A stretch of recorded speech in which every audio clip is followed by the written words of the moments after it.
नमस्कार दोस्तों। आज के इस विश्लेषण में हम भारत की राजनीति में हो रहे एक बेहद बड़े और दिलचस्प बदलाव पर चर्चा करने वाले हैं। हम खास तौर पर फोकस करेंगे कांग्रेस पार्टी और राहुल गांधी की उस आक्रामक रणनीति पर जो 2029 के राष्ट्रीय चुनावों के लिए अभी से शुरू हो गई है। ध्यान दीजिए, ये सिर्फ कुछ स्टेट्स का चुनाव जीतने की बात नहीं है।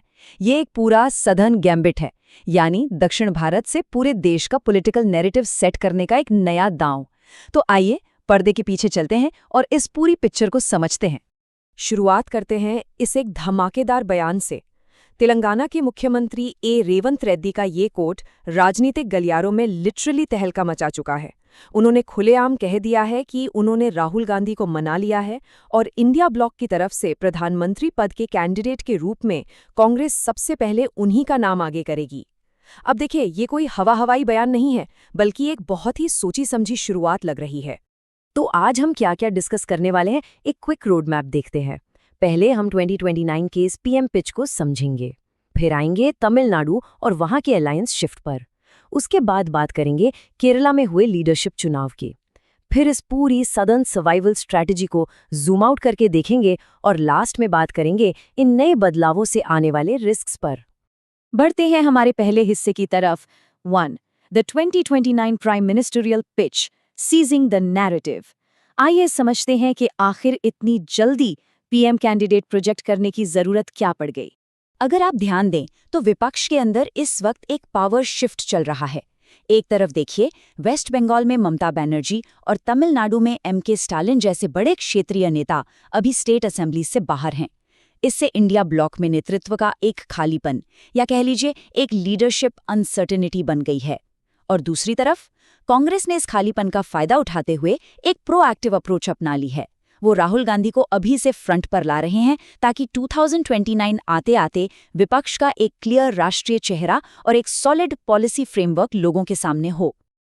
अब चलते हैं हमारे दूसरे सेक्शन पर, जो इस स्ट्रैटेजी की ग्राउंड रियलिटी को दिखाता है। 2. Tamil Nadu alliance shift from DMK to TVK. एक लंबा वक्त था जब कांग्रेस डीएमके के साथ गठबंधन में थी। अलायंस चल तो रहा था, लेकिन पॉलिटिकली ये कांग्रेस के लिए थोड़ा सफोकेटिंग हो गया था। पूरा नैरेटिव डीएमके ही कंट्रोल करती थी और वहां कांग्रेस की अपनी ग्रोथ एक तरह से रुक सी गई थी। इसके बिल्कुल ऑपोजिट अब टीवीके के नेता विजय के साथ उनकी एक फ्रेश पार्टनरशिप हुई है। इस अलायंस से टीवीके को राष्ट्रीय स्तर पर पहचान मिल रही है और कांग्रेस को एक बार फिर से यूथ से, यानी यंग डेमोग्राफिक से जुड़ने का एक जबरदस्त मौका मिल रहा है। ये एक परफेक्ट विन विन सिचुएशन लग रही है। और ये टीवीके पार्टनरशिप सिर्फ पेपर पर नहीं है, ग्राउंड पर इसका एक्शन देखिए।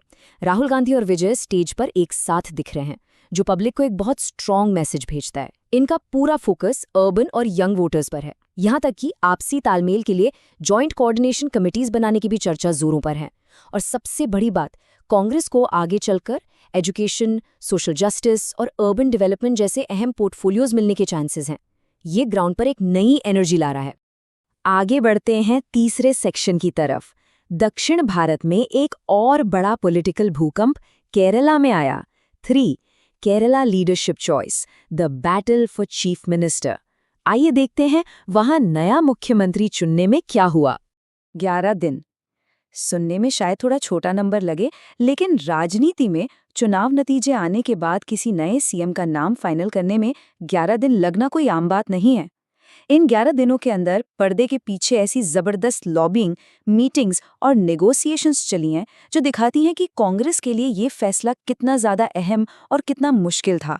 आखिर वहां टक्कर किसके बीच थी? दो ही मेन कंटेंडर्स थे। एक तरफ थे केसी वेणुगोपाल। इनके पास ज्यादा एमएलएस का सपोर्ट था, पार्टी ऑर्गेनाइजेशन पर इनकी पकड़ मजबूत थी और सबसे बड़ी बात, दिल्ली में गांधी परिवार के ये बेहद करीब माने जाते हैं। दूसरी तरफ थे वीडी सतीसन। उनके पास अपनी एक सिंगल कमांड अथॉरिटी थी। वो पहले से एमएलए थे, तो बायपोल या उपचुनाव का कोई झंझट ही नहीं था और ग्राउंड पर लेफ्ट पार्टीज के खिलाफ आक्रामक होकर लड़ने का उनका एक प्रूव्ड ट्रैक रिकॉर्ड था। अब आखिर फैसला लेने में इतना वक्त क्यों लगा? इसे समझने के लिए हमें कांग्रेस का इतिहास थोड़ा पीछे मुड़कर देखना होगा। पंजाब में अमरिंदर सिंह और नवजोत सिंह सिद्धू के झगड़े में पावर हाथ से चली गई। राजस्थान में अशोक गहलोत और सचिन पायलट की कोल्ड वॉर सबने देखी। छत्तीसगढ़ में भूपेश बघेल और टीएस सिंहदेव का टेंशन गवर्नमेंट को डिस्टेबलाइज कर गया। और कर्नाटका में सिद्धरमैया वर्सेस डीके शिवकुमार का मुद्दा तो आज भी चलता ही रहता है। कांग्रेस को क्लियरली पता था कि केरला में ये गलती रिपीट नहीं करनी है। और इसीलिए केरला के इस फैसले का कोर टेकअवे बिल्कुल क्लियर है, प्रैग्मैटिज्म ओवर प्रॉक्सिमिटी, यानी दिल्ली की नजदीकियां नहीं बल्कि ग्राउंड की प्रैक्टिकलिटी को चुना गया। सतीसन को सीएम इसलिए बनाया गया ताकि उन्हें एक इंडिपेंडेंट अथॉरिटी मिले और कर्नाटका जैसा डुअल पास सेंटर वहां न बने जहां हर छोटे फैसले के लिए दिल्ली की तरफ देखना पड़े। अब जब हमने तमिलनाडु और केरला को करीब से देख लिया है तो थोड़ा जूम आउट करके बड़ी पिक्चर देखते हैं। चौथा section 4, the southern survival strategy, the new Hindi belt. जरा इस डेटा पर नजर डालिए, पिक्चर एकदम क्लियर हो जाएगी। कर्नाटका और तेलंगाना में कांग्रेस फुली पावर में है, केरला में अब सीएम उनका अपना है, तमिलनाडु में वो टीवीके के साथ रूलिंग कोलिशन का हिस्सा है और आंध्र प्रदेश में उनकी रीबिल्डिंग चल रही है। मतलब आज की डेट में दक्षिण भारत कांग्रेस के लिए एक मैसिव स्ट्रॉन्ग होल्ड, एक बहुत बड़ा फुटप्रिंट बन गया है। उनके नेशनल लेवल पर सर्वाइव करने के लिए अब ये रीजन लिटरली सबसे ज्यादा इंपॉर्टेंट है। पर क्या आपने सोचा है कि साउथ आखिर इतना इसेंशियल क्यों है? रीजंस बिल्कुल क्लियर हैं। यहाँ से कांग्रेस को एडमिनिस्ट्रेशन चलाने का एक्सपीरियंस और गवर्नेंस की विजिबिलिटी मिलती है। नेशनल मीडिया में उनकी रेलेवेंस बनी रहती है। पार्टी को चलाने के लिए जो क्रिटिकल फाइनेंशियल रिसोर्सेज चाहिए वो यहाँ से आते हैं। और सबसे बड़ा पॉइंट, 2029 की इलेक्शंस के लिए यहाँ से उन्हें काफ़ी बड़ी संख्या में पार्लियामेंट्री सीट्स यानी संसदीय लेवरेज मिलता है। एक तरह से समझ लीजिए, जो हिंदी बेल्ट किसी दौर में कांग्रेस का गढ़ हुआ करता था, आज वो जगह प्रैक्टिकली साउथ ने ले ली है। लेकिन दोस्तों, पॉलिटिक्स में कोई भी मूव बिल्कुल रिस्क फ्री नहीं होता।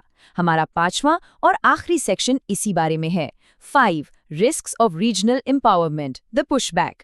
आइए इस नए दाव के रिस्क्स देखते हैं। इस पूरी स्ट्रैटेजी का इमीडिएट ब्लोबैक सामने आना शुरू हो गया है। तमिलनाडु में पुराना गठबंधन तोड़ने से डीएमके नेचुरली खफा है और इस कदम को धोखा और राजनीतिक अवसरवाद बता रही है। केरला में केसी वेणुगोपाल के सपोर्टर्स इस सीएम वाले फैसले से बिल्कुल खुश नहीं हैं और पार्टी के अंदर एक गहरा स्ट्रक्चरल अनीज भी है।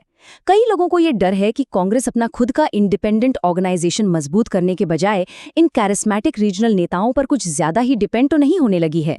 ये दरअसल सिर्फ एक छोटा मोटा बदलाव नहीं है, बल्कि अपने आप में एक पूरा स्ट्रक्चरल रीडिजाइन है। पहले क्या होता था, कांग्रेस एक सेंट्रली ड्रिवन पार्टी थी, दिल्ली से सीधे कमांड एंड कंट्रोल चलता था।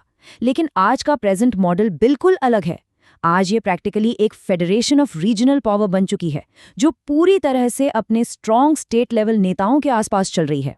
हाई कमांड का रोल अब पहले जैसा बिल्कुल नहीं रहा। अब इस नई अप्रोच को लेकर 2 बिल्कुल अलग व्यूज हैं।